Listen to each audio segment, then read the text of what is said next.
Welcome to Chillin' 101. We hope this video helps. You start by exposing the failing seam, remove any loose paper, and dust so adhesive bonds to solid material. Once done, clean the overlapping edges with a lightly damp, pH-neutral cloth. Do not soak the wall. Make sure to cut away frayed fibers with a sharp double-edged knife so the edges meet. While you work, have ready a high-quality wallpaper adhesive, a small brush for application, and a seam roller.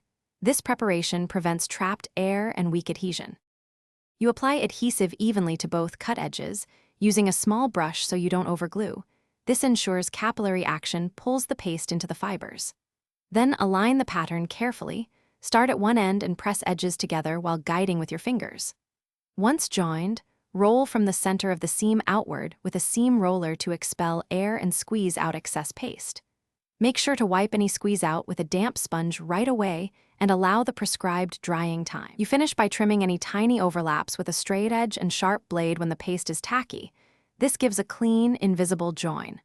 Once dry, consider a thin seam adhesive along the fold if the edge tries to lift later. This thin application prevents staining and keeps flexibility. If a small gap appears, inject matching wallpaper paste under the seam with a syringe and press again. If wrinkles or bubbles persist, lift slightly, reapply paste, reposition, and roll until... Thanks for watching. Consider subscribing if we helped you.